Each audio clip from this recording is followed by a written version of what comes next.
The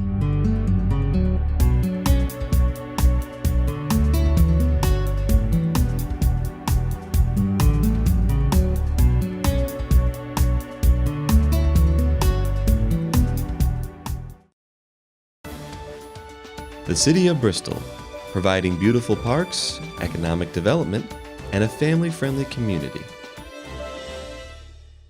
The December meeting of the Board of Finance and the City Council, now known as the joint meeting.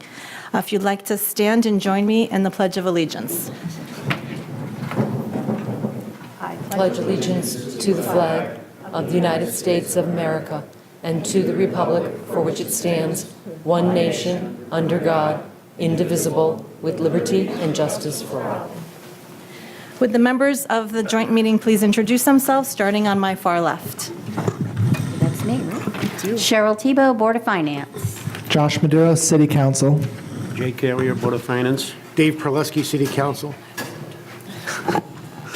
Mary Fortier, City Council. Greg Hahn, City Council. Peter Kelly, City Council. Orlando Kelfi, Board of Finance. Board of Finance. Mike Lamoth, Board of Finance. Dave Mills, City Council. John Smith, Board of Finance. And I'm Ellen Zappo-Sastu, Mayor. First item on our agenda is the approval of the minutes of the regular joint meeting on November 13th, 2018. Is there a motion to come before us? So moved. Discussion on the motion? Hearing none, all in favor? Aye. Opposed? Motion carries. The next item on the agenda is our consent calendar, which consists of items A through G. Would anybody like to pull anything out of the consent agenda for further discussion?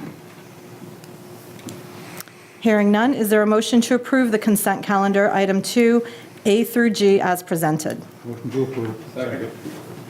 All in favor? Aye. Opposed? Motion carries. The next item is the monthly revenue and expense report presentation by Controller Diane Waldron. Good evening, everyone. Hello. So you have the report through the end of November. A couple of things that I do want to point out. Tax revenues. On the report that you had in front of you, we had tax collections. Our current collections were 55.8%, and prior was at 54.9%. I just want to mention that we didn't have, one of the things that we've been doing in our office is we've been trying to implement more technology, and we're trying to interface our tax system with the financial system, with the Munis financial system. So we've been having a few bumps in the road and trying to get that implemented, and my staff and the tax staff have been working really hard on that. And we thought we would have it in place for November, but we weren't able to get it in place. We will have it for December, but my point is that we didn't have the November tax collections in these reports. So I just wanted to let you know that the report that you have in front of you for November, we actually had collected 56.3% on the current, which is about another $700,000, and the prior collections was another 64%. So that was an additional $500,000. So that was something that was really good that I just wanted to mention, that while trying to make some progress and implement some technology, we just weren't able to get that system up and running for November, but we anticipate that it will be for December.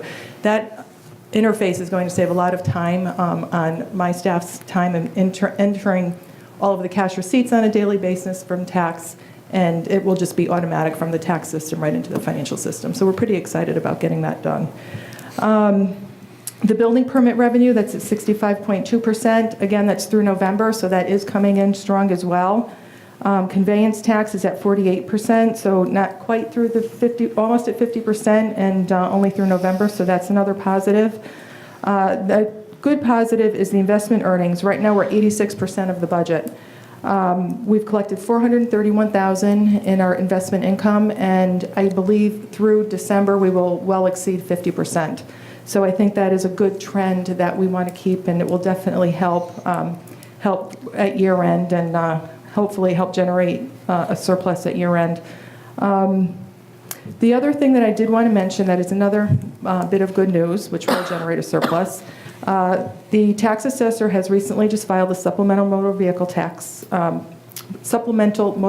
grand list, and the bills are going out this month from the tax office.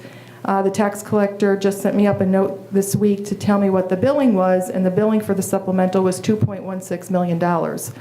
Of that, we've averaged about a 93% collection rate on that.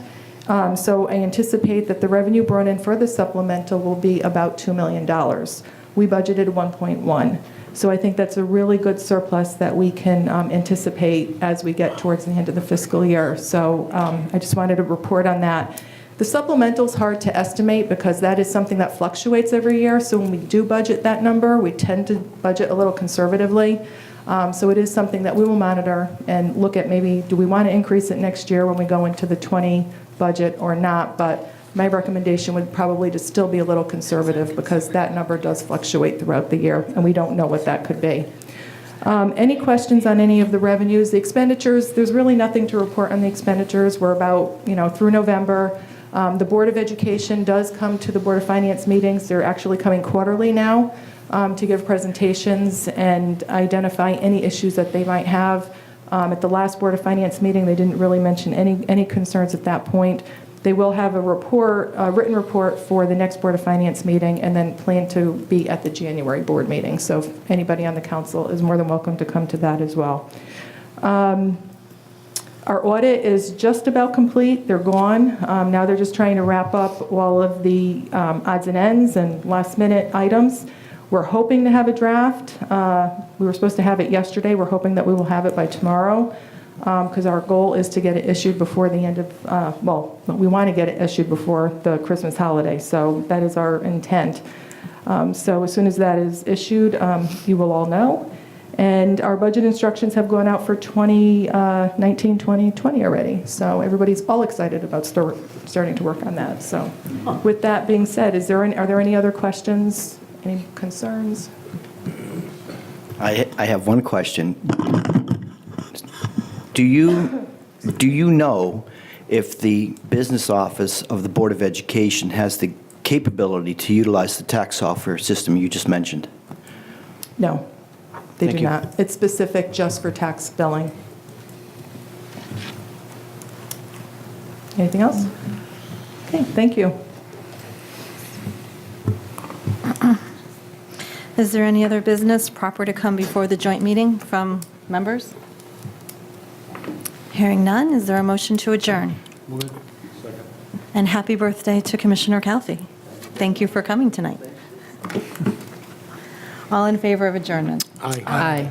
Opposed? Motion carries.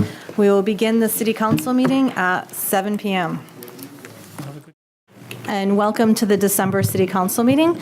I'd like to ask those who are able to stand and join us in the Pledge of Allegiance as we begin our meeting. Allegiance to the flag of the United States of America and to the republic for which it stands, one nation, under God, indivisible, with liberty and justice for all.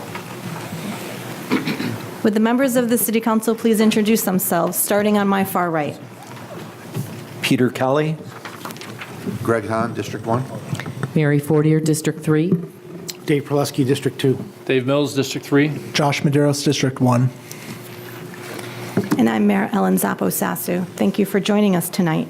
For opening ceremonies, I would just like to do a quick reminder to our local nonprofits that we do have a nonprofit showcase at the beginning of every public participation session. So for those of you who may be watching at home, or for those of you here who are affiliated with a nonprofit, please feel free to call the mayor's office and sign up for a couple of minutes as we begin our meeting so everybody can learn more about the many nonprofits that we have in town. At this time, I'd like to ask for a moment of reflection, specifically for Esmond Phelan, who is the recently deceased. He was a longtime tax collector here for the city, as well as President George H.W. Bush.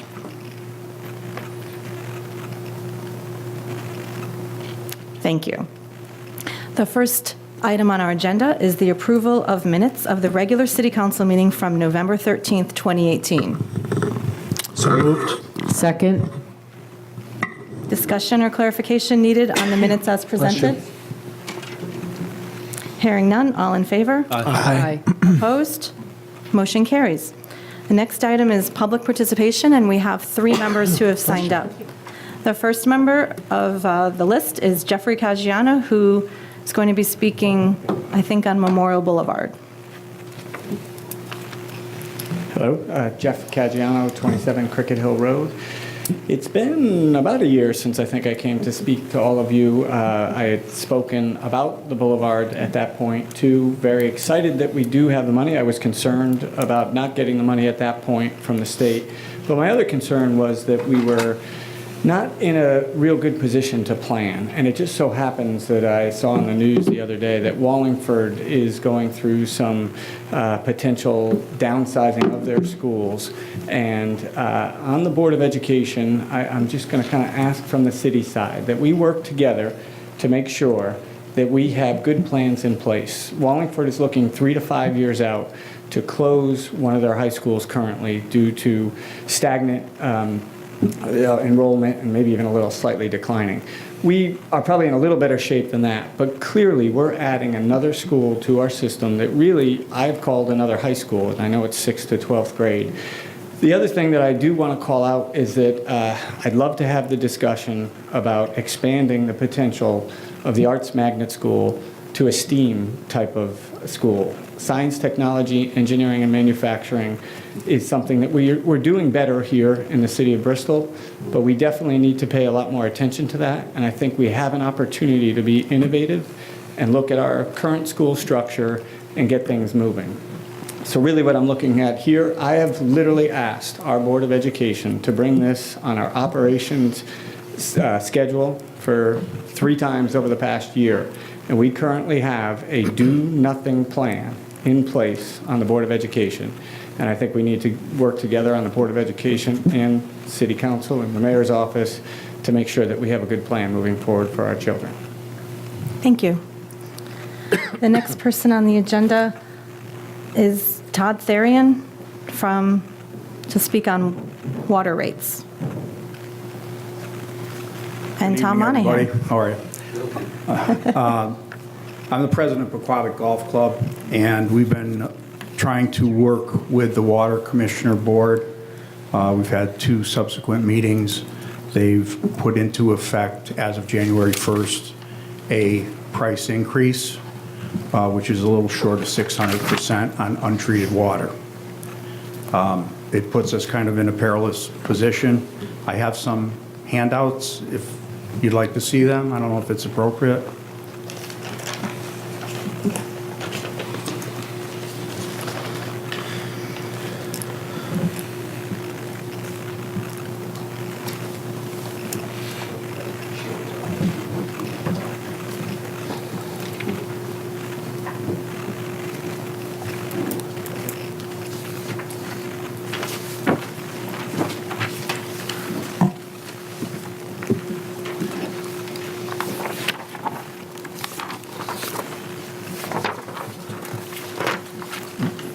The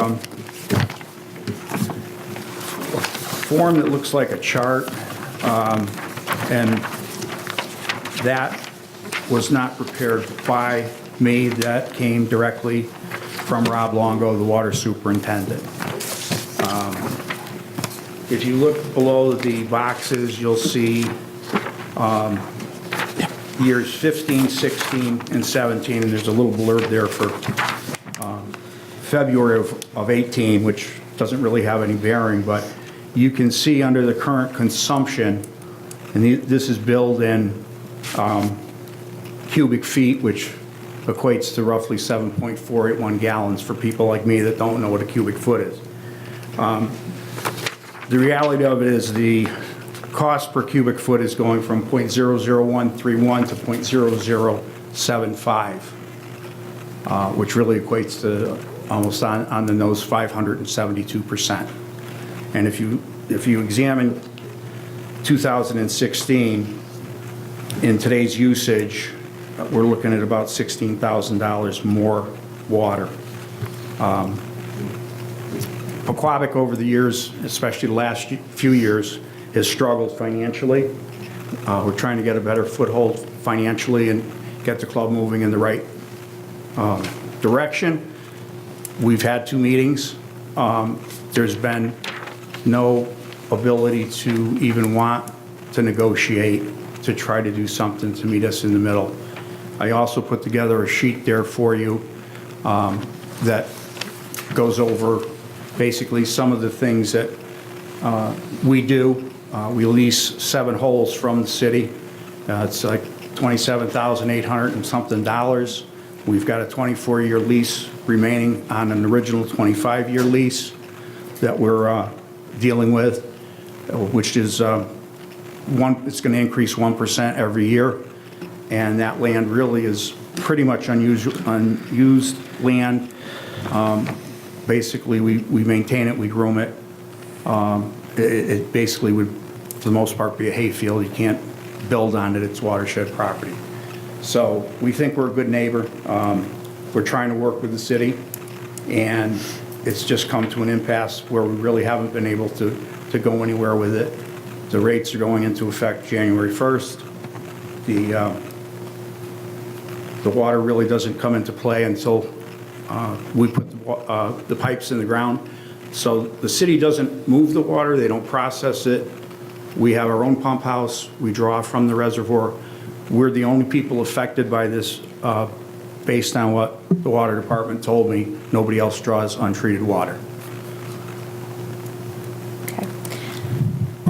So we are familiar with this situation, and I do believe that Councilman Proleski and Councilman Fortier have been working with the Water Board. Obviously, we don't want to have an adverse impact on Pequabic, so I think what would be appropriate at this point is if the council would entertain a motion to send this matter back to the Water Board and ask them for consideration in order to have a discussion with Pequabic in terms of the cubic feet and the fact that Pequabic is unique and that they're the only ones that use raw, untreated water, and that they were drawing it directly from the reservoir.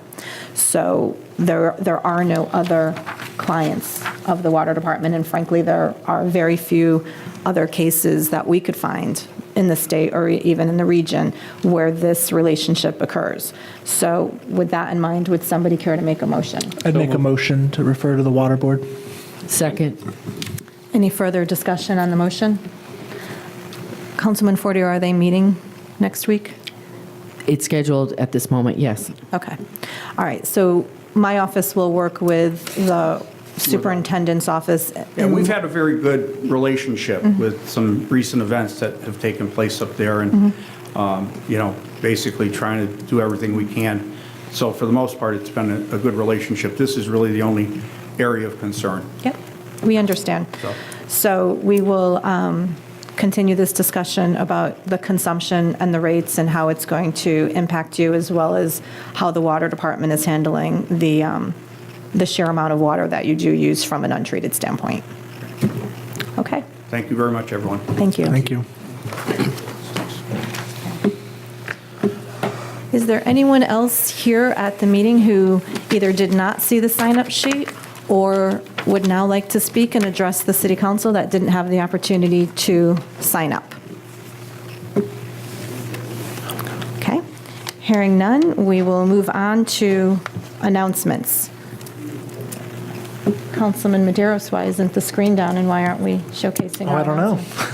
announcements? Okay, well, we'll start in doing it the old school way while we figure that out. We'll start with you, Councilman Kelly. Do you have any announcements tonight? I do. Okay. I have 2 announcements. The first one is regarding the deadline, which is December 31st, for flu vaccination for pre-K children. It's a Department of Public Health requirement that children not vaccinated cannot attend school or the program. So we ask that all parents and caregivers please get their children vaccinated. The second announcement regards the community conversation about equity, inclusiveness, and excellence, which is going to be held on January 3rd from 5:30 to 8 o'clock at the Bristol Eastern High School cafeteria. And you're asked if you plan on attending, which we hope you do. Please respond to Susan Everett at ci.bristol.ct.us. And this is going to be facilitated by Carrie Lord, who works at the Connecticut Center for School Change. Thank you. Thank you. Councilman Hahn, any announcements? I have no announcement. Okay. Councilwoman Fortier? I have two quick ones, Your Honor. First, one that in my previous terms, I would make this announcement quite often. I'm doing it again, partly because of the busy season we're in right now, and that is asking folks to give blood if they can. Giving blood certainly saves lives and is very important, and sometimes in very busy seasons, we forget that, even if we do try to do it when we can. So I'm just throwing that out there as something to try to fit into your busy schedule because it's needed year-round.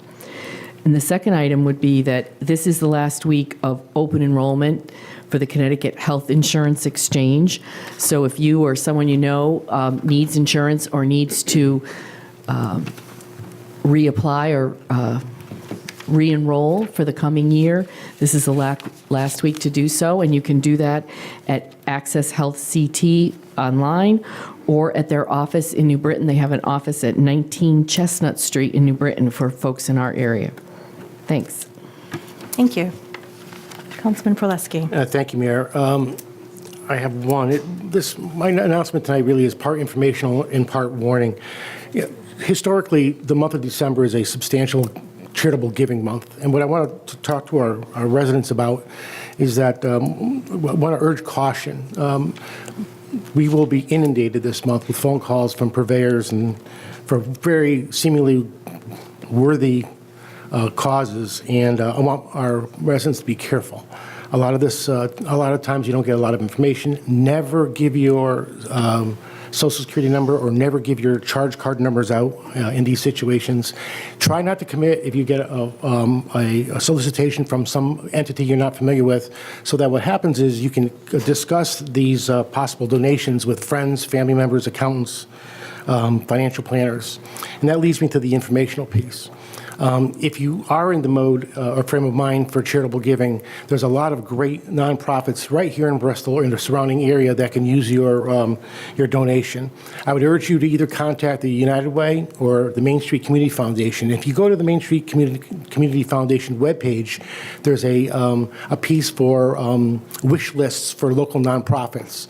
And I will tell you, if you review this, there's just about something for anybody who wants to give either to animal safety, children, education, disabled programs, and there's a lot of good that can be done. So if you are considering charitable foundations or charitable donations, I would urge you to try to keep your money local if you can and take advantage of what exists right here in Bristol. Thank you.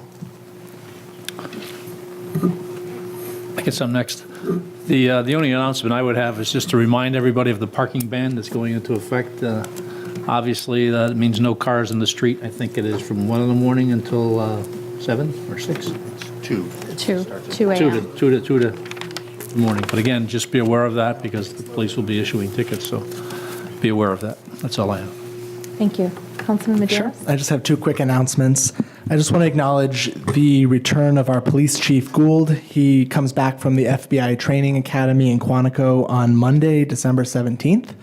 I want to thank our acting chief, Captain Spiros, on behalf of the Police Commission and the City Council for his efforts over the last few months here. I also want to acknowledge we had a number of holiday events that have occurred. You know, we had a great Holiday on the Hill the other night, also Showcase of the Stars. The festivities are continuing. The Parks and Recreation Department is going to be hosting its 33rd annual Santaland Village event on December 13th through the 16th. There will hopefully be a slideshow in a minute if we can find it, and you'll see some of these flyers up there. I also want to just mention that the program registration for recreation programs in the city opens on January 7th, 2019. That's for the winter and spring activities. Thank you. And there's no slideshow on that thing for December. There's November, so we could That's all right.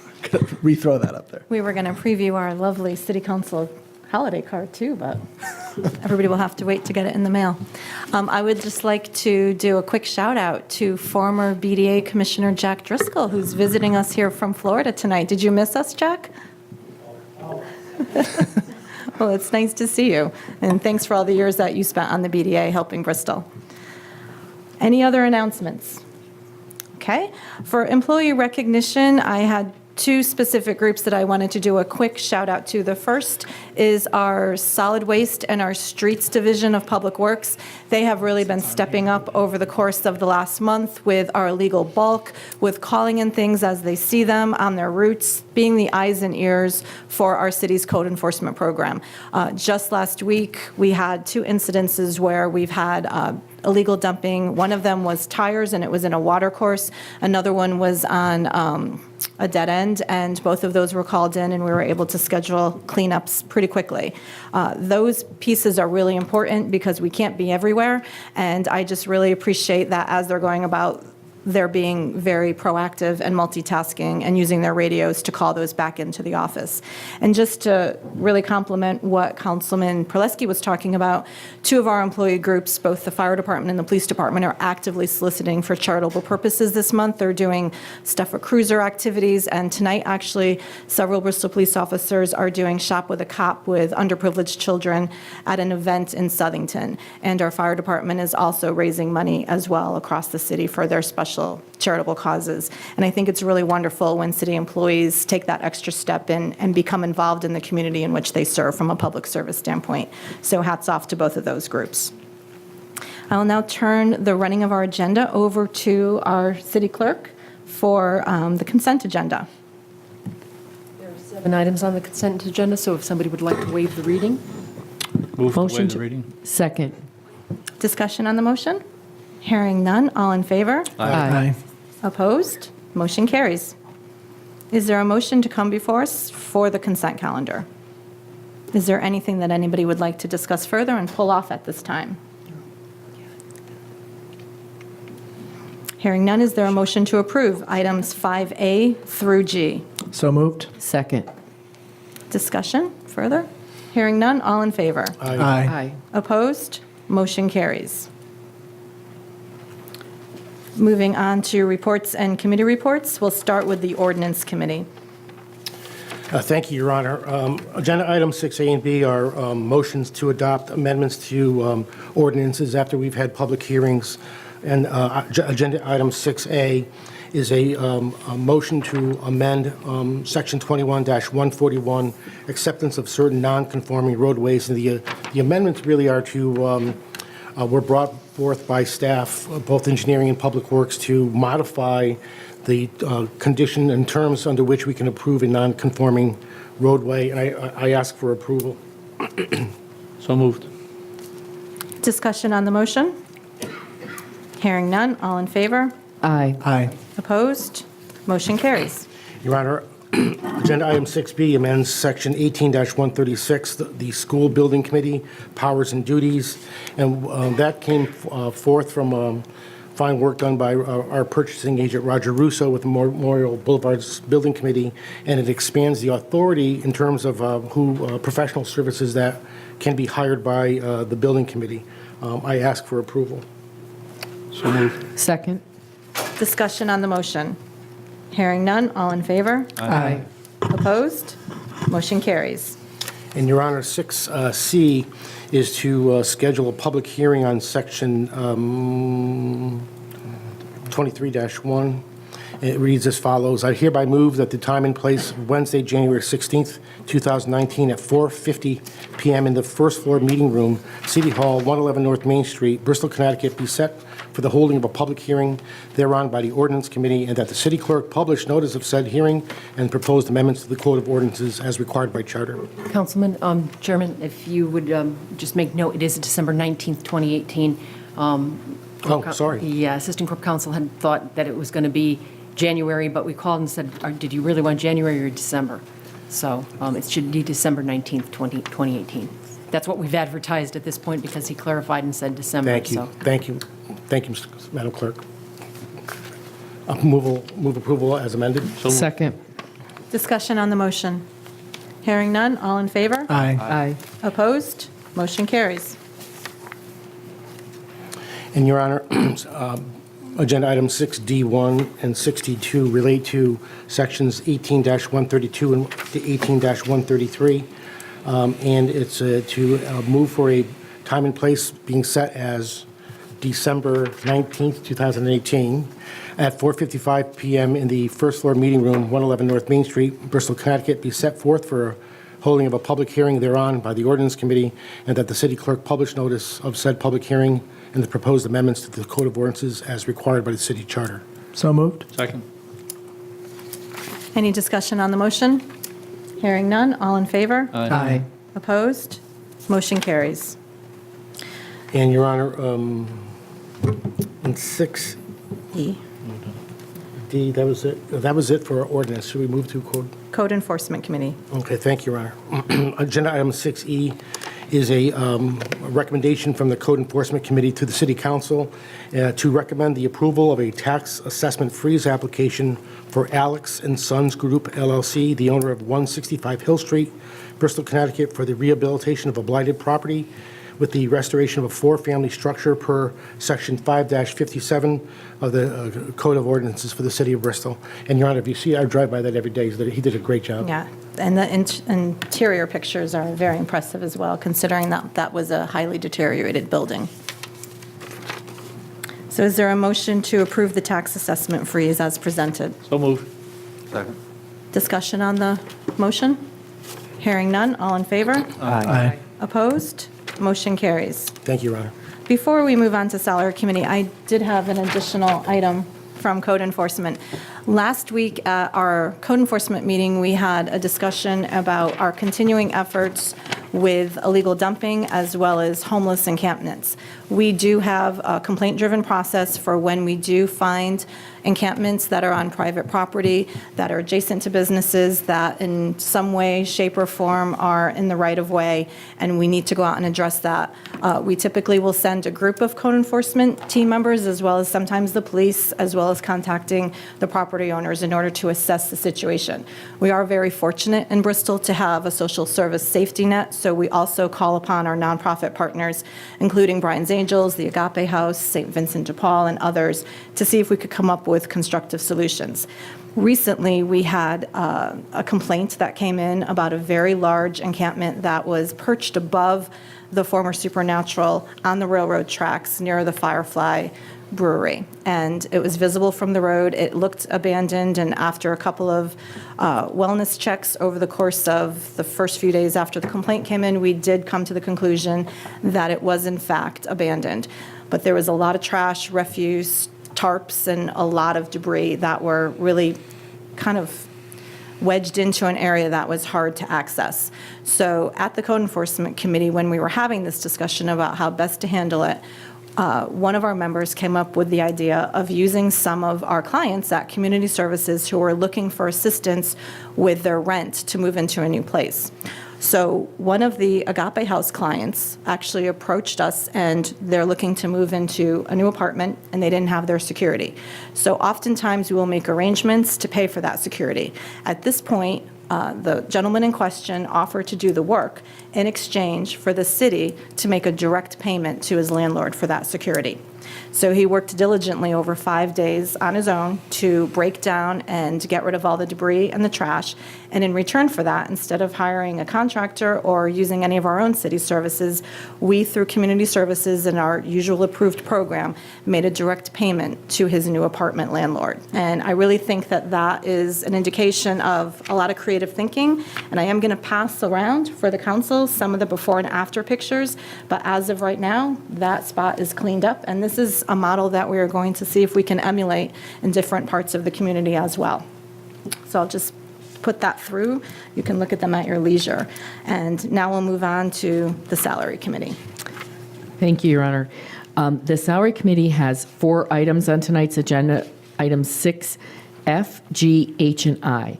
I want to start by making a motion to remove items H and I for further consideration to the Salary Committee at a later date. So moved. Second.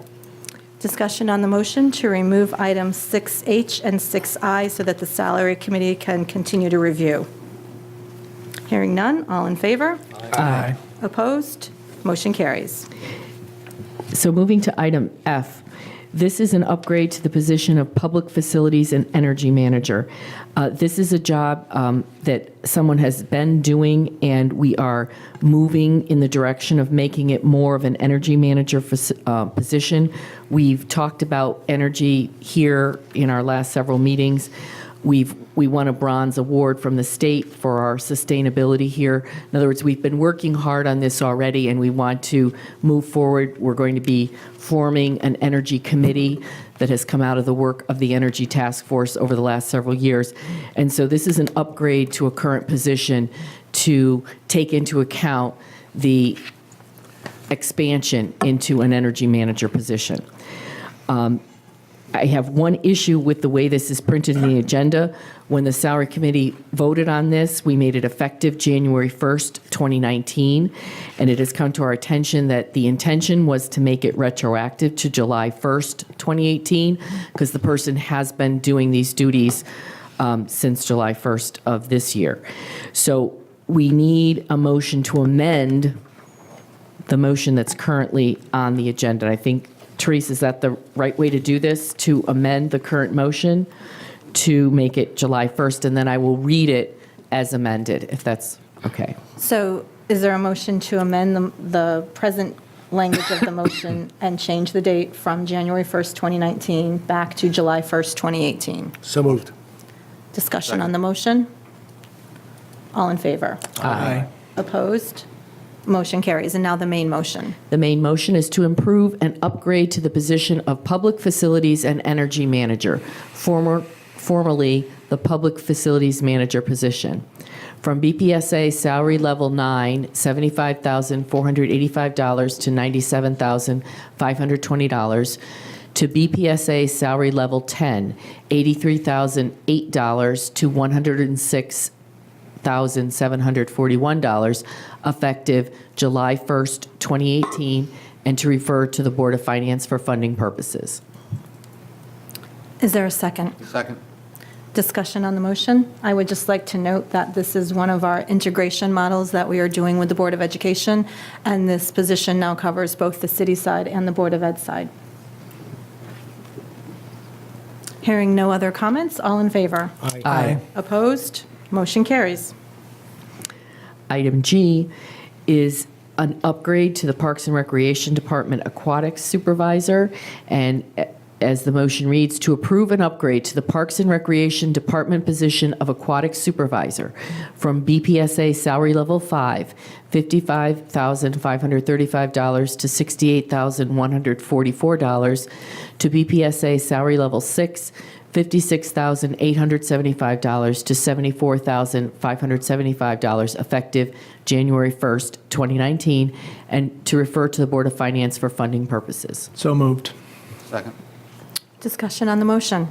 Yeah, I mean, I just want to comment. I think the responsibility and level of risk that's associated with managing 3 aquatics facilities, I think, is great, and I think really justifies a need to increase that salary, especially when you compare it to other communities of similar positions. So I just wanted to put that out there. Thank you. Any further discussions on the motion as presented? Hearing none, all in favor? Aye. Opposed? Motion carries. Moving on to the Real Estate Committee. Your Honor, this recommendation is from the Real Estate Committee. It's a motion to move that the following property currently owned by PTS Realty LLC, that's Payted Spring Company LLC, be referred to Public Works to determine if a municipal use, and to the Assessor's Office for an evaluation or for lots 10, 11, and 12, Vincent P. Kelly Road. Second. Discussion on the motion. For those of you who may not be familiar with this, this is a piece of property that is contiguous to our existing Public Works facility, and so may be possibly of interest to the city in terms of expansion or relocation of some additional maintenance facility services down to the yard. At this point, we need to look at it from an environmental standpoint, but it may be at this point that they may be offering it at free or low cost, depending on the outcome of those studies. Did we have a motion and a second? We have no second. Okay. Any further discussion? Hearing none, all in favor? Aye. Opposed? Motion carries. Thank you. The next item is an update regarding the mayor's opioid task force. We actually did not meet this month because Councilman Fortier and I were in Hartford last night when we were supposed to meet, speaking with some of the newly elected officials about some of the options that we have in order to tie into the statewide network and efforts that are currently underway to identify resources. Unfortunately, really not to nubilate some of the great work that this committee has done, but we are continuing to have overdose deaths in Bristol. We are continuing to have overdose situations that we have to respond to. So the situation is not getting better, and we need to continually identify resources for families as well as unite some of our first responders so that they have appropriate recommendations to make when they encounter these situations. The What to Do brochure that the task force created is in circulation with the police department, and we will be bringing it to the Bristol Hospital EMS crews shortly as well once we have more copies run. So our efforts are continuing there.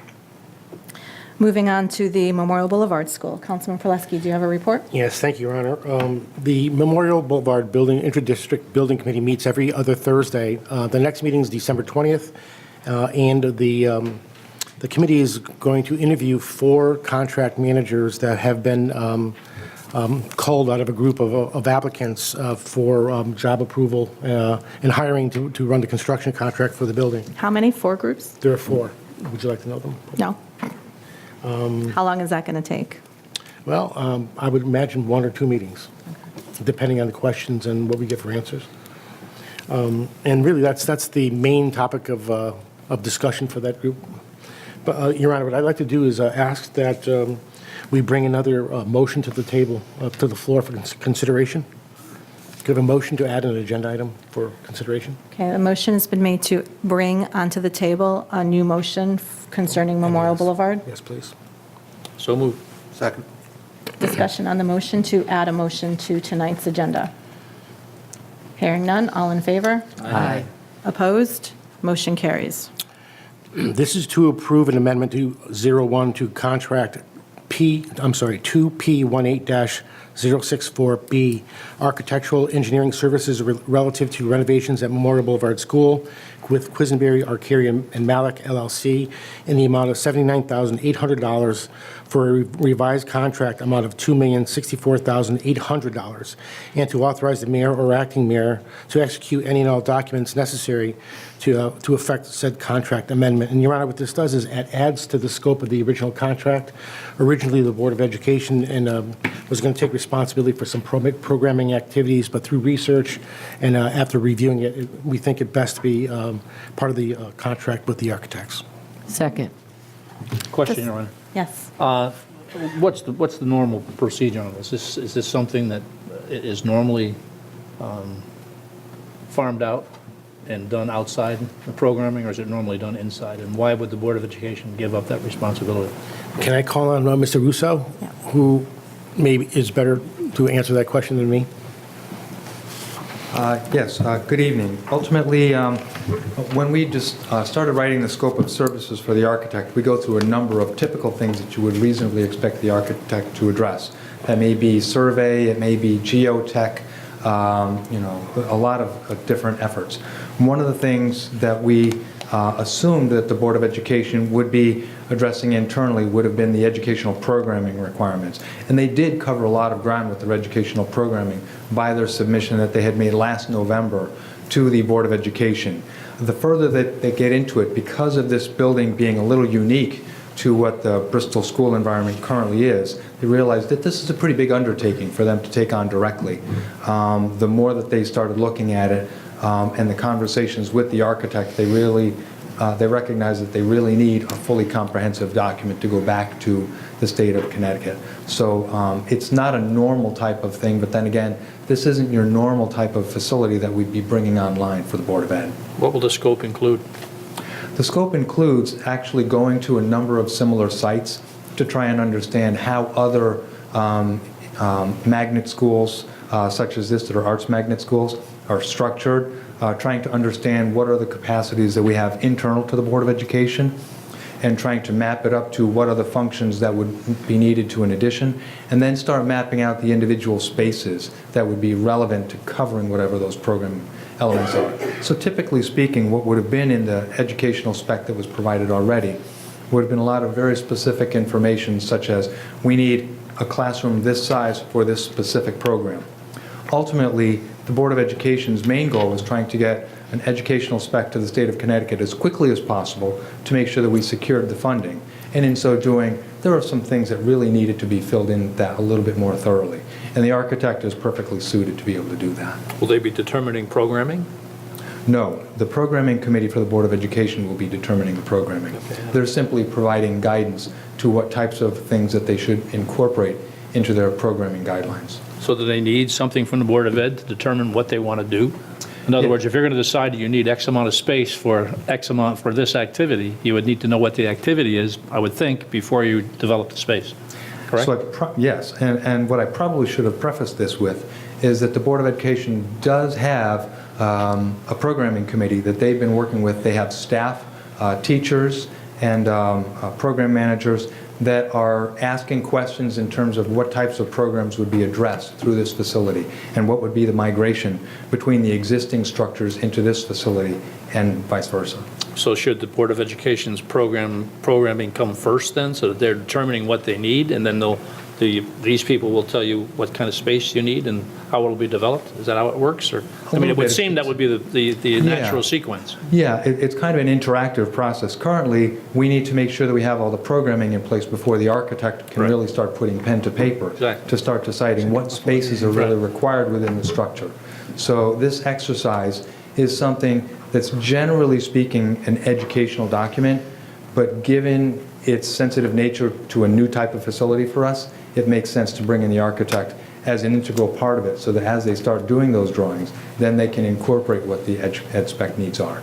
Okay. I mean, that makes sense. Again, just to Mr. Caggiano's point earlier, I mean, if there is any consideration of a STEAM element, that will change, obviously, as well. So I would think that the Board of Education will have to make some determination as to exactly the direction they're going in before this will take place. So is this the authorization to do that, Dave? Is that what this is?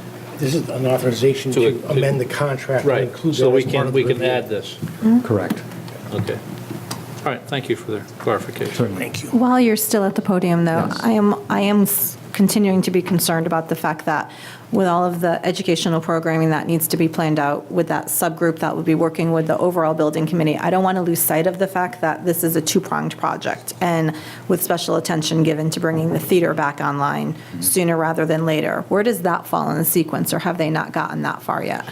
So they haven't gotten that far yet. Currently, the main thing that they need to get through is the programming document. Once they get to that, they're aware that there is a large elephant in the room, and that's the theater. And that's a major component of it. And the state of Connecticut has been very gracious with working with us to make sure that they recognize that all along we've wanted to have a theater that can support both our academic needs, but also our community needs. So the state of Connecticut has allowed some adjustments to the funding structure to make sure that we're able to meet those goals in the theater. But that hasn't been addressed yet, because currently they're focusing on the programming element.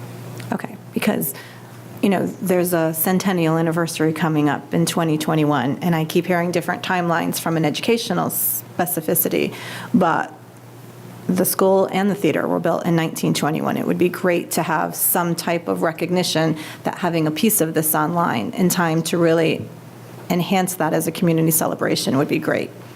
So to the timeline issue, I've also heard different timelines. I've actually heard 21, and I've also heard 22. And what the committee has been working with has been given to us by the direction from the Board of Education. Their notes say it was 22. And the timeline that we're working with for completion of the construction and the renovations would be in summer of 22, so the building would be occupied in September of 22, August, September of 22. So that's the anniversary date that we've been working under the assumption of. Right, and again, you know, it's early, we haven't even picked our contractor partners yet, so I just like to keep some of these items in the forefront, so there can be some arduous decisions made when it comes down to that. Right. We actually wanted to be careful as we started to look at the timeline. We thought that potentially we might be able to complete the project by 21. Ultimately, I don't want to make mistakes on this project. No. This project is too important. I want to make sure that we take it slowly, deliberately, to make sure that it's done right, so that the day that they occupy it, we won't be coming back to that building. Right. Okay, Your thank Honor, you so one much. more question, if I may. Yes. Does this proposal, does that do anything with the funding from the state? Does it need to be incorporated in order to do anything with the funding? It does not impact the budget Doesn't impact that we it. have from the state of Connecticut. The reimbursement rate still applies to this, and this is a reimbursable expense. Okay, thank you. Thank you. Any further questions for our purchasing agent or to Councilman Proleski concerning Memorial Boulevard? Okay. Now moving on to council committee reports. Councilman Maderas, do you have anything? I have none, Your Honor. Councilman Bills? None? Proleski? None for me. None for me. Okay. So now we will move on to,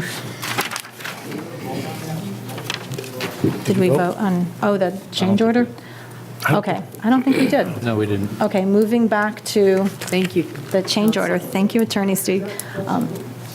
Any further discussion on the motion for the change order for the Quisenberry Arcari Malik? Hearing none. All in favor? Aye. Opposed? Motion carries. Okay. Then no more committee reports. Moving on. Unfinished business, starting on my far left. None. None? None. None.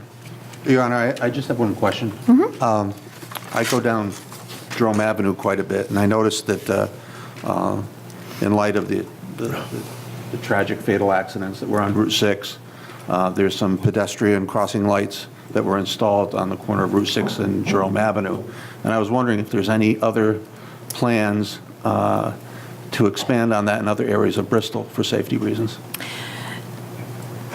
Yes. I believe that our police department traffic division took the city council's concerns about speeding in general, traffic specifically, and that fatal accident, as well as some other near misses in that general vicinity. And I'm not sure of the actual contact, but we do have a contact at the Connecticut DOT that's in charge of that stretch of Route 6 in terms of traffic signalization. And I can get you more information, but I know that they did respond to our request via Lieutenant Duval, and that they did do that specific Jerome at Route 6 signalization in order to make it a more traditional walk signal.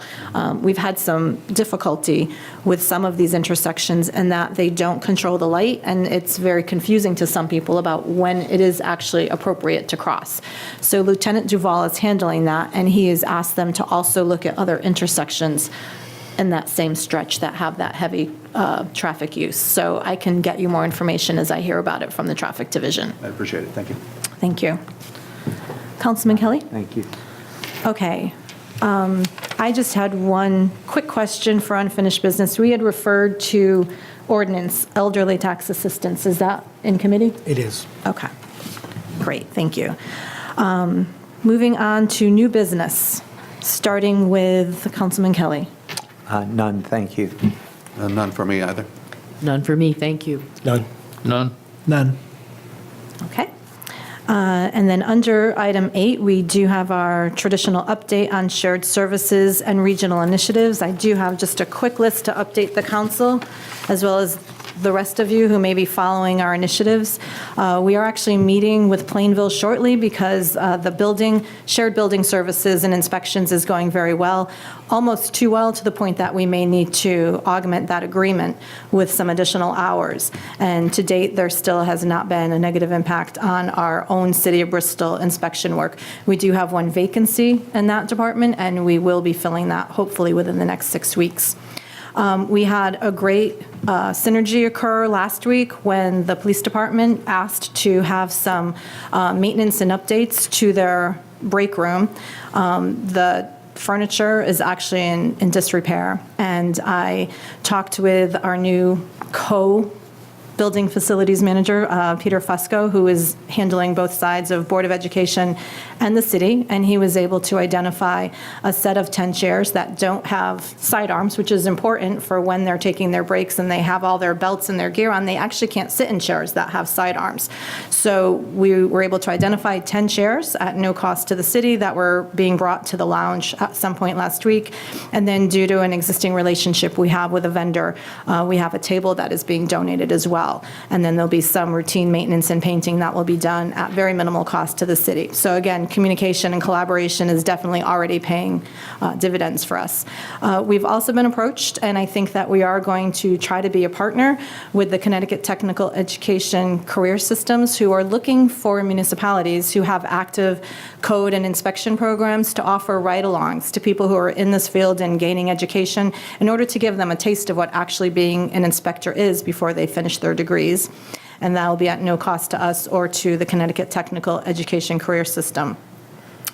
The Naugatuck Valley Council of Governments has approached us about our code enforcement model, and we have an opportunity to not only share our model with other smaller communities within Naugatuck Valley, but also to potentially take advantage of a part-time code enforcement inspector that could be sharing hours with some of the smaller communities who don't need full-time, but could also be available to us because we do need as many code enforcement people on the ground as possible.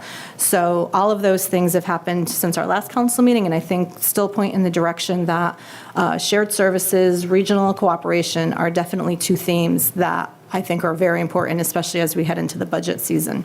And just without really talking about negotiations specifically, I will also share with everyone that both 1338 and 233, our inside workers and our outside workers are at the table, and we have thoroughly discussed language within their contract that's been there for years that talks specifically about job classifications and not crossing lines and not doing subcontracting, and we are really massaging that language so that there is an opportunity to share resources across union lines between the city and the Board of Education when necessary and when resources need to be made available. So all of those are very positive, and I'm very optimistic that we'll be finished with those negotiations probably by the end of the year. And Bristol Burlington Health District is mirroring some of our initiatives. They're in negotiations right now, and they should be ending probably in January as well. Any questions? Okay. Then I guess we are on to resignations. Do we have any? There is one resignation. It's from Laura Watson from the Bristol School Readiness Council. Okay. Is there a motion to accept and send a letter of thanks? So moved. Second. Discussion? Hearing none? All in favor? Aye. Opposed? Motion carries. We do have a small list of appointments that are due in the month of December. The first one is to appoint David Buckus for a term of 2 years to September of 2020 to the City Energy Commission. So moved. Second. Discussion? Hearing none, all in favor? Aye. Opposed?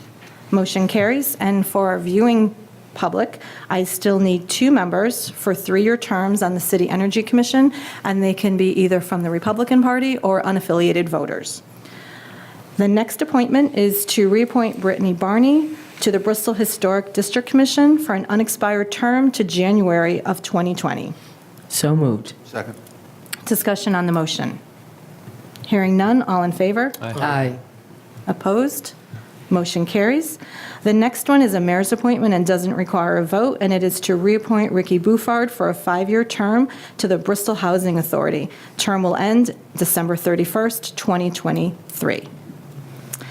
The next item is our Housing Code Appeals Board. The first one is to reappoint Timothy Gamache for a 3-year term to 12/31/2021. So moved. Second. Discussion on the motion? Hearing none, all in favor? Aye. Opposed? Motion carries. The second one, Housing Code Appeals Board, again, to reappoint Marion Erickson, 3-year term to December 31st, 2021.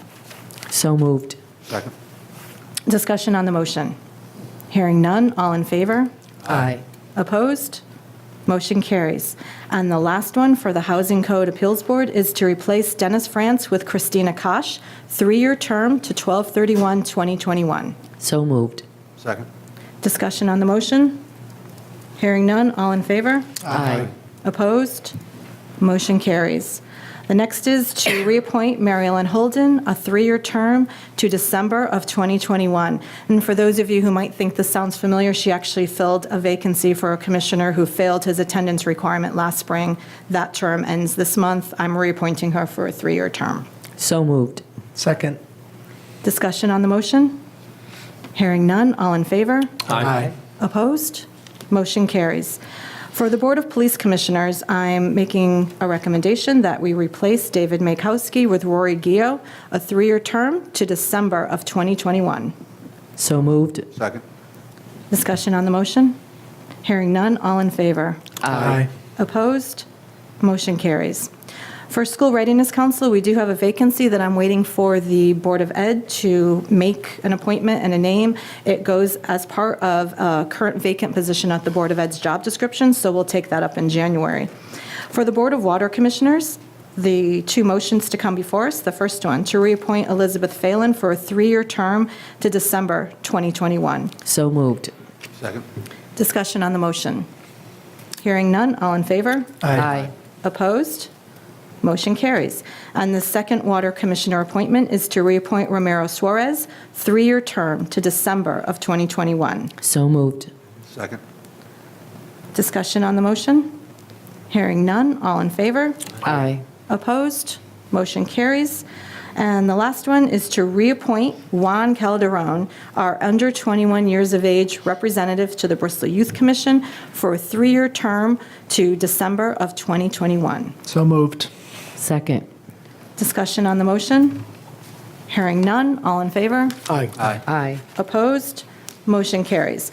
Couple of housekeeping items. We do have a vacancy on the Burgess Pond Hoppers Committee. We have the vacancies on the Energy Commission that I would really like to fill and get up and running. That's a new commission. And I'm always looking for Land Use Board commissioners because that's a really important role for the city from a regulatory standpoint. So zoning, ZBA, as well as Planning Commission interest, I'd like to take that and keep it in the file for when we have vacancies. We also have a vacancy on the Arts and Culture Commission due to one of our members not being able to get back from graduate school to attend, so we're going to need to replace that one. And due to charter revision, we do have a Personnel Advisory Committee. I do have one name already from a human resources background. I am looking for a second citizen to serve on an ad hoc basis for that new commission. So those are what we have now, and we'll have more in January. Anybody that has any names, please forward them to me. Before we move on to the item 11, I do think that it's important that we as a council talk about charter revision.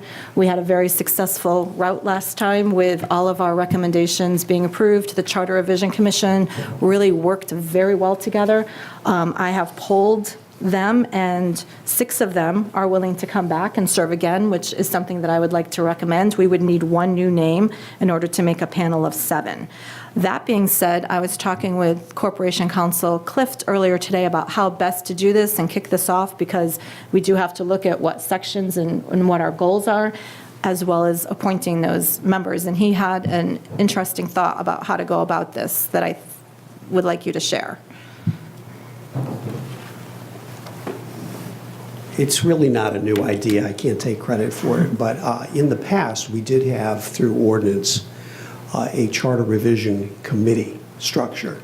And so I was, knocking around the idea that, we are so constrained with timelines when we actually impanel a charter revision commission, and then, things have to be done a certain way, that wouldn't it make more sense if we were to have a mayor's ad hoc committee, a charter revision committee, where we could have a more, not really too informal, but somewhat more informal way of bringing forth ideas, vetting them a little bit more. And then when the time comes, we can certainly then impanel those same individuals who serve on that committee to become the Charter Revision Commission. And then we're off to the races like we were the last time. So it's a thought. Richard, were you around back when they did it this way, when we actually had that in the ordinances? And how did that seem to work out in your memory, in your recollection? I think it allowed people to roll up their sleeves, put together a package, and not be under time constraints, and be able to present that package to the Charter Revision Commission.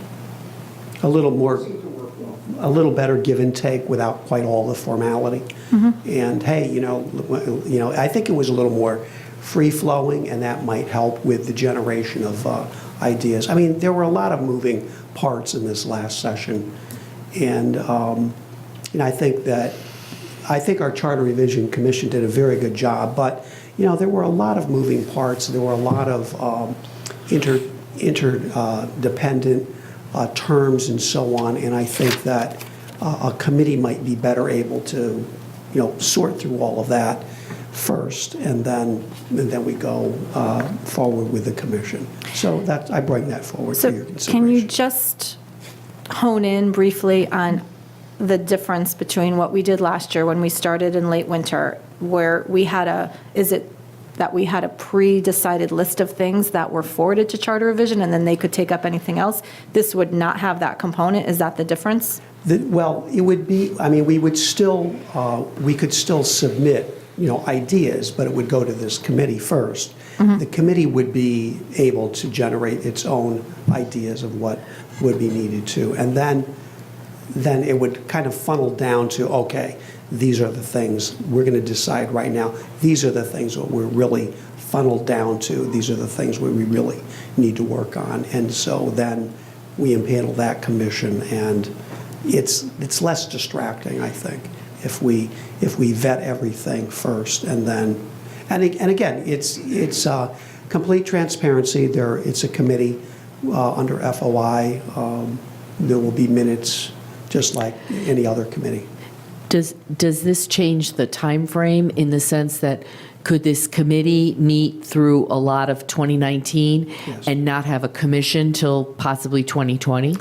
Well, what would be the latest we would really want to impanel a commission? You'd have to have the commission. You cannot skip that. But we would have to kind of look at when we would want it on the ballot and then back it up. So we would have to establish a timeline. But that would be, I think, one of the first charges of the committee to do. Like, okay, we know how much time we have. The question would be, are we trying to get on the ballot for 2019, or are we maybe going to do such a comprehensive job that it will take us till 2020? Is that is that a possible question? That's a possibility. Okay. The committee may say, hey, we have so many things that we need to change here, maybe. Well, could we triage it, though? Because I do have items that need to be acted on in 2019. And then there may be larger ones or more extensively debated ones that could wait. Yeah, and I think that's the beauty of having the committee. We could make those decisions and agree on them ahead of time, and instead of doing it within the confines and the time constraints of the actual commission. So the committee, kind of like mixes the recipe, and then we decide, okay, let's triage, let's leave this for next year. But all the work, there's a lot of work done, and it just seems to be a more sensible way of going about it. Because I got to tell you, we were, especially when we would hear from people at public hearings, very formal, things would come up. We go like, we almost can't go backwards. We can't go back to fix something maybe that wasn't noticed, whereas with a committee format, I think we could. Well, I'm going to tell you that I don't really understand the difference, but we should probably have that conversation. But I just want to use an example so the council understands one of the issues, and that is our water and sewer consolidation issue. It passed charter with the sections that were recommended by Charter Revision, and yet now, as we're going through the process, and we've had 4 meetings with Sean Hennessy from Water Pollution Control, with Rob Longo from Water Department, we've had Diane Waldron in the meetings, we've brought in our auditor to ensure that we have best practices as we start to unite these. We've had equipment discussions, we've had purchasing discussions, we've had what radio channel are we going to use. All of this is great information, but as we're going through this, we're seeing that for accountability and transparency sakes, there are other sections of the charter that we probably should have looked at. And in order to make it really clean, we should look at it for November 19th. I really don't want to put it off for 2 years because all this really good work is already happening. Even today, just an efficiency with what the potential could be when you start having some of these committees and departments work together. A water department employee is inside a house doing an evaluation. They have access through the law to get into someone's house. Sewer department does not have that authority. They do not go inside a house. Water department employee notices an illegal sump pump that's hooked up not to the sanitary sewer. But, so they now have a communication between Sean Hennessy and Joe Pagliarulo. How are we going to deal with this? We're going to deal with this because we're going to cite, I think it's section 22-30 of our ordinances, which the water department never looked at because it didn't concern them. But they have access. They're going to take that ordinance. Sean Hennessy issued them a letter. So now when they go in, they're going to be able to address an issue and an ordinance that is being broken probably in a lot of houses throughout the community. Why is this important? Because when clean water goes through our sanitary sewer system, it makes it harder for the water pollution control to process that water. They want dirty water. They don't want clean water. So it really comes down to the fact that Sean Hennessy, at some point at Water Pollution Control, actually contemplates buying contaminants and bugs in order to add them to our filtration process, because we have to obliterate the fact that we have too much clean water coming into our system, and that costs us money. Simple fix today. The point being, in this long geek story that I just told you, is that I don't want to hold up making sure that this consolidation continues at a decent pace. But a committee could triage that, is what I'm saying. So that has to be a 2019 item? Yes. Okay. Yeah. But that's something that the committee can get input from you. Okay. And then we can triage it and say, okay, because let's face it, going into it the way that we did, I don't think there was a sense there was a lot of things that had to be done. But what was the direction for what was the most important? Right. And I think a committee format would be better able to process that. And then, this is what the Well, and commission's under gonna do. this model, we should probably talk about having maybe a generalist and have some type of consultant, because this charter in its entirety has I know not been your updated feelings. since 1969. And what are you tired of seeing? I'm tired of seeing Frank Longo's name on the Facebook cover of our charter. But I think that if we're going to do it, we should do it right. And if we're going to augment different pieces, whether it's the triage piece, the larger discussion to involve more people into what this document really is supposed to be, I just personally believe that the way it's currently structured, especially with all these job descriptions, we have an entire charter section about streets. There are things that should be grouped together in a more logical So format. that being said, maybe it's time to have that larger discussion, and maybe this process gives us the opportunity to do that without opportunity costing other pieces. But I think this is a conversation that we need to continue to have, but without waiting to form a committee. We currently have 3 Republicans and 3 Democrats who have agreed to continue serving, so we just need a utility player from the Republican Party, the Democratic Party, or an unaffiliated or independent to serve on charter revision, so. But we could form that committee right away. Okay. Through the chair, is there a length of time that someone can serve on this committee? Like, in theory, could you impanel a charter committee and then, form a commission to fast track for 2019 some of these items, get that accomplished, and then go back to the committee format, assuming with the same people, or obviously you can swap as needed? Some people may decide, maybe the newer committee members, I've had my fill, I don't want to do this, but you would be free, to appoint the committee members. Right, but we have the fluidity to, maybe certain items the committee's looking at get pushed to the commission to put on the ballot in November, but then some of the other items that might take more time can still be within the committee? Yeah, and that isn't lost. That work is not lost. It can be passed along. So, that's just a thought. Okay, so we know what we have to do in terms of between now and the January meeting. And if anybody or members of the public are interested in serving, please let me know.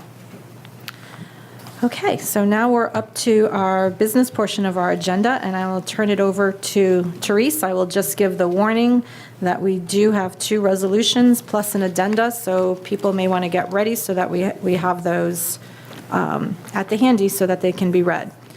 Therese, do you want to take over for 11? Certainly. Resolution regarding the grant application under State of Connecticut Office of Policy and Management for 2019 JAG Local VCP Grant Program for Violent Crime Prevention for $8,500. And there is a resolution to read, Your Honor? And I do have that, Your Honor. Okay.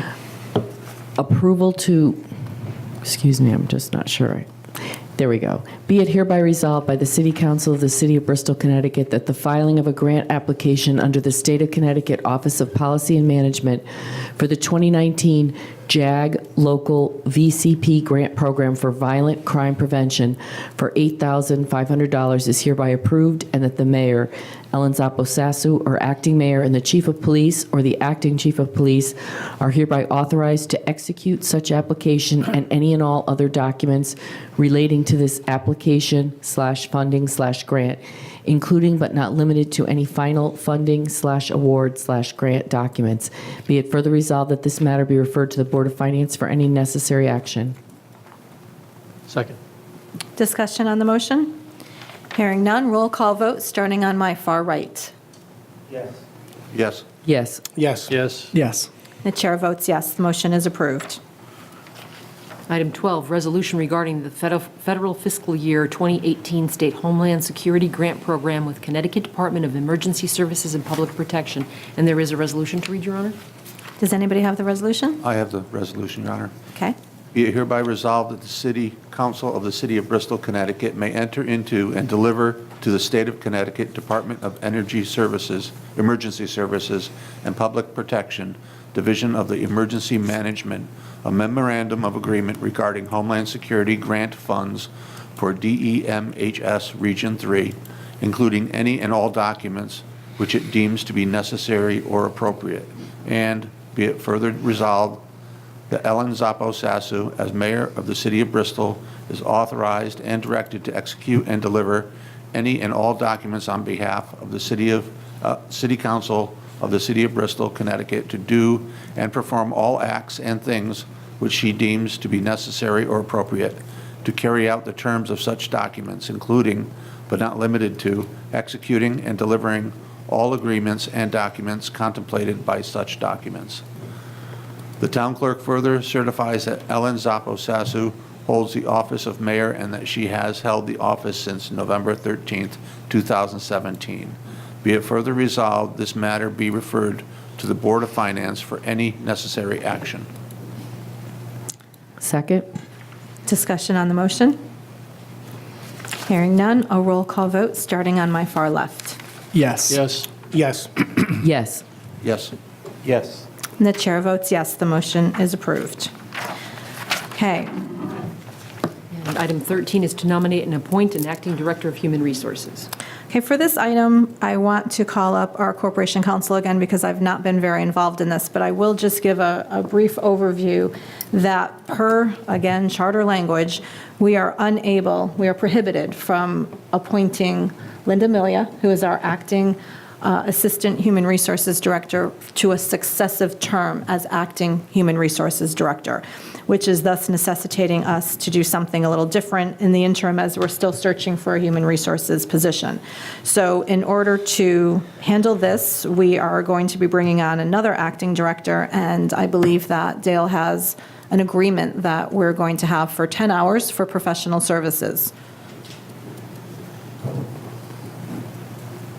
Okay, we've actually come to a tentative agreement with one Joyce, it's pronounced Forte, F-O-R-T-E.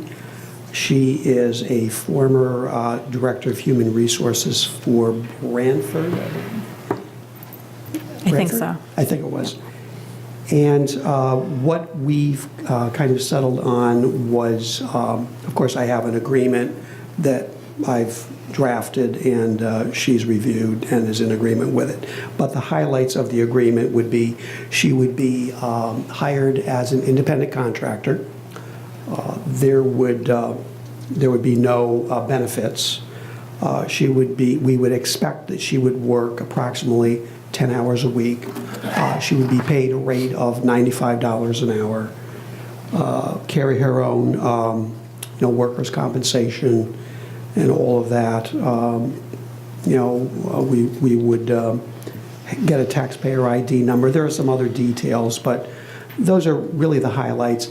Most of the work would be advisory in nature, but as the mayor stated, there are certain things per our charter that the Director of Human Resources or the acting Director of Human Resources alone can do. And the things that come to mind most is that the lists of qualified candidates for hiring or promotion, like in the police and the fire departments, our charter provides that those lists must be certified by the Director of Human Resources. So again, under the charter, a temporary appointment, the maximum length of time is 120 days. And can you believe it's been 120 days already since we've appointed Linda? And again, it also prohibits successive appointments of the same individual. So again, it can be terminated by us at any time for convenience. She can give us a week's notice. She is allowed to have other clients like the City of Bristol, but I have a provision as long as it does not impose any kind of a professional conflict of interest. So, those are the highlights. Final details will work out, and I would recommend that we go forward in this manner. I think it's critical with the vacancy with the Human Resources Director. We do have a pool of candidates. Our Assistant Human Resources Director is part of that pool. So from a transparency standpoint, I do think that an arm's length review by someone outside of the department to help with that hiring process is appropriate. We also have the Public Works Director vacancy. We have the Park Superintendent vacancy. We have a Solid Waste Division Supervisor vacancy, all of which are going to need to be corralled and handled within the next 6 weeks. And I think that this would be her main focus. Earlier on the agenda, you probably saw that we reverted our Assistant Human Resources Director back to her title per charter with the 120 successive day requirement, but she's going to retain her pay at the temporary level because she is executing very well in that department, doing the majority of the work that is needed. So this 10-hour employee would be, or independent contractor, would be really focusing on some of those high-level vacancies and assisting my office in ensuring that that is a smooth transition. I personally don't foresee needing this position for more than maybe 4 weeks, maybe slightly complicated by the holidays where it's going to be very difficult to get things done, so maybe by the end of January. And hopefully we would have somebody on board with the human resources position by then. I do have a motion. Did you say this was terminable with notice? This can be terminated with notice, this agreement? So the question from Councilman Proleski was, can we terminate? And we can for convenience. Correct. Anytime. So the motion reads, I move that the City of Bristol appoint Joyce Forte of 116 Commerce Street, G6, Clinton, Connecticut, as Acting Director of Human Resources for a period not to exceed 120 days, and that this matter be referred to the Corporation Council for the purpose of drafting an agreement between Ms. Forte and the City of Bristol, setting forth the terms of her engagement. I further move that the Mayor, Ellen A. Zappo-Sassu, or Acting Mayor, be authorized to sign any and all documents necessary to effect the purposes of this appointment. Is there a second? Second. Is there further discussion on the motion? Hearing none, all in favor? Aye. Opposed? Motion carries. Before we go on to our executive sessions and listing who will be coming in with us, I would like to ask the council's indulgence to go instead to the addenda, to addenda item 1, which is not an executive session, so that we can handle that matter. And the item is to refer the acceptance of Field Rock Road developed by William Delfino and Martin Stein to the Planning Commission and the Board of Public Works for review, and to the Public Hearing and Assessment Committee for a hearing on January 17th, 2019.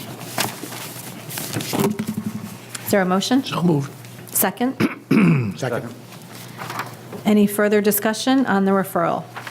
Hearing none, all in favor? Aye. Opposed? Motion carries.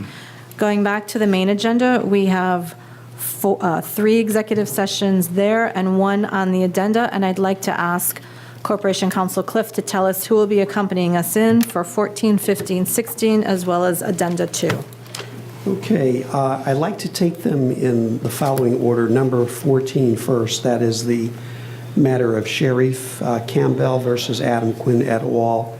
And that will be, I see Attorney James Tallberg is here. Welcome, James, too. It'll be him and myself. For the, I think the next one, the 16. 16, right, discuss the potential sale of parcel 10. I would like to bring in on that one Justin Malley, our DDA director, our assistant corporation counsel Tom Conlon, and myself. Okay. And we feel the need to bring in anybody else, we can decide. The next, what was the addenda? I'm sorry, I didn't have that right in front of me, Richard. Addenda 2 is... The matter of Mark Mehall. That would be Attorney Lacey and myself. Okay. And then the last will be a plethora of people. Justin Malley, I'd like to have him come in. All of our assistant corporation counsels, Conlon, Lacey, and Stieg, Comptroller Waldron, and is Tom still here? Tom, would you be able to join us? And also our purchasing agent, Roger Russo. Okay. Did I forget anybody? I don't think so. Oh, of course, and Mike Goman, our consultant. Is Denise with him? Okay, and Denise... Denise Robideau. Robideau. Yeah. So Mike Goman and Denise Robideau of Goman and York Consultants. That'll do it. Okay, so right now we will entertain a motion to go into executive session. The order will be item 14, 16, addenda 2, and ending with agenda item 15. Is there a motion to go into executive session with the people denoted by Corporation Cliff as listed? So moved. Second. Discussion on the motion? Hearing none, all in favor? Aye. Opposed? Motion carries. We will reconvene following those 4 executive sessions. Thank you.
So I'll entertain a motion to reconvene into public session. So moved. Second.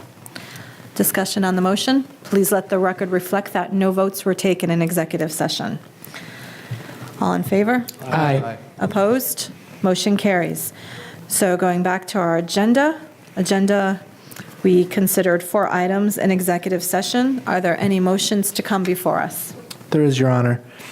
I have a motion. I move that the City of Bristol consent to a full and final settlement in the matter of Sheriff Campbell versus Adam Quinn et al., City of Bristol, docket number CIV number 318-CV-01924 for the sum of $40,000, and that the Corporation Counsel Wyland Dale Cliff or Assistant Corporation Counsel execute any and all documents necessary to effect the purposes of this settlement. Second. Discussion on the motion? Hearing none, all in favor? Aye. Opposed? Motion carries. Are there any other motions to come before us? Yes, there is. I hereby move that the City of Bristol enter an employment separation agreement with Mark D. Mehall, a city employee, per the attached document, separation agreement, and general release of all claims, and that the mayor, Ellen A. Zapo-Sasu, or acting mayor, be authorized to sign said separation agreement. I further move that the matter be referred to the Board of Finance for any necessary action. Is there a second? Second. Discussion on the motion? Hearing none, all in favor? Aye. Opposed? Motion carries. Is there any other business to come before the City Council? Move to adjourn? Second. All in favor? Aye. Opposed? Motion carries. Thank you, everyone.